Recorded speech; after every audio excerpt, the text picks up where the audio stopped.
Please subscribe Khabar Plus 18 for latest news and updates.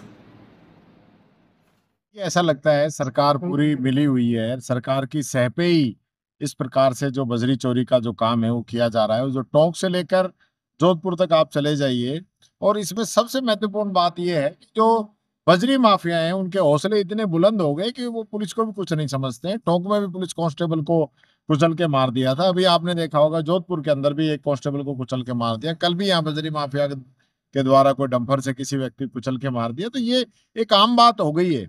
सरकार के खुद कैबिनेट मंत्री इस प्रकार के आरोप लगाते हैं और उसके बावजूद सरकार कार्रवाई नहीं करना चाहती। जो अभियान चलाया था एक, वो भी अभियान गायब हो गया। तो पता नहीं क्या चक्कर है, इन सबकी साठगांठ हो गई। क्या सरकार मिली भगत करके ही बजरी का अवैध खनन कर रही है? अब चूंकि जिस तरह से राजस्थान में बीजेपी के जो नेता है वो लगातार कांग्रेस के बयानों को लेकर पलटवार करते रहते हैं। कन्हैयालाल चौधरी की बात करें, किरोड़ी लाल जी की बात करें, कभी मंत्री थे फिर नहीं रहे, फिर हम मंत्री वाले एक्शन मोड में है, नकली खाद बीज पकड़ रहे हैं क्या? देखिए, सरकार की इतनी किरकिरी हो चुकी है पूरे देश के अंदर। जो बदनामी यहाँ के मंत्रियों की, मुख्यमंत्री की हुई है ना, शायद ऐसी कहीं किसी की नहीं होगी। उसको डैमेज कंट्रोल करने के लिए हो सकता है पर्ची भी बदल जाए। आज नड्डा साहब यहाँ पे आए हैं, वो इनके काम की समीक्षा करने के लिए यहीं पे आए हैं। अभी गुजरात में डांट पड़ी थी, आप सबको पता होगा। यानी यहाँ इनको धमकाते सब चीजें जनता के बीच में चली जाती। गुजरात बुलाकर इनको वहां पे इनकी क्लास ली गई है, इनसे पूछा गया, इनकी परफॉर्मेंस पूछी गई है। और उसके बाद आज नड्डा साहब यहाँ वापस उसको चेक करने के लिए आए हैं कि वो जो टारगेट दिया था उस हिसाब से काम कर रहे हैं कि नहीं कर रहे हैं।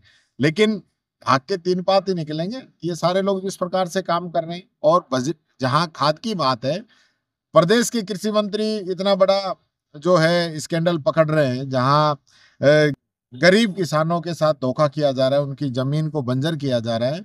और देश के कृषि राज्य मंत्री जिस इलाके से जाते हैं, एमपी वो है, मंत्री वो हैं, एमएलए का चुनाव उन्होंने लड़ा है, बहुत समय से राजनीति कर रहे हैं, उनको पता नहीं कि उनके क्षेत्र में ऐसा हो रहा है। तो ऐसा हो सकता है क्या? तो इसकी पूरी जांच होनी चाहिए।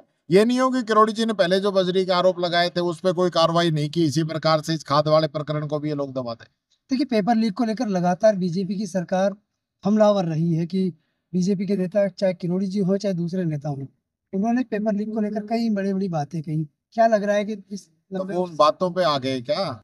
मैं तो पूछना चाहता हूँ उन सब लोगों से जो पेपर लीक की बड़ी बड़ी बातें करते थे, आरपीएससी को भंग करने की बात करते थे। वो भंग तो छोड़िए, उसमें मेंबर तो लगा दो, इतनी हैसियत तो रखो। आरपीएससी का भट्ठा बैठा दिया इन लोगों ने, काम कुछ करते नहीं है। एसआई भर्ती पे आज तक निर्णय ले नहीं पाए। ये तो कांग्रेस की सरकार थी जो हम इतना सख्त कानून लेके आए पूरे देश के अंदर कि कोई भी अगर इस प्रकार का माफिया काम करेगा तो उम्र कैद तक की उसको सजा थी, 10 करोड़ तक का जुर्माना था। सरकारी कर्मचारी उसमें शामिल होता है तो सेवा से बर्खास्त किया जाएगा। सबसे मजबूत कानून हमने बनाया, तब पेपर लीक रुका है। नहीं तो इनके समय में तो आज भी यूपी में पेपर लीक हो रहे हैं, मध्य प्रदेश में हो रहे हैं, दिल्ली में हो रहे हैं। कहाँ नहीं हो रहे? कोर्ट के हो रहे हैं, रेलवे के हो रहे हैं, भारत सरकार के हो रहे हैं, उसमें तो कोई लेना देना है नहीं। पेपर लीक करके झूठ बोल के सत्ता के अंदर आ गए। राज हालत क्या है सब लोग देख रहे हैं इन लोगों की। मंत्री जी कहते हैं कि राजस्थान में पेयजल संकट तो है, लेकिन बालाजी उनकी बालाजी तो सबकी करेंगे, कोई उनके अकेले के हैं क्या? बालाजी बालाजी तो कर ही रहे। अभी ये काम तो इनको करना है। बालाजी तो देखिए, बालाजी तो निमित्त मात्र है। उनका तो आशीर्वाद सब पे ही है, किसी एक पे नहीं है, सबके लिए है बालाजी। लेकिन इनको ये सोचना चाहिए कि बालाजी ने आपको ये मौका दिया है तो वो काम करूं। उनको, बालाजी को भी क्यों वो करने में लगे हुए हैं। सब्सक्राइब करें खबर प्लस 18 को और प्रेस करें इस बेल को। खबरों के लिए बने रहें।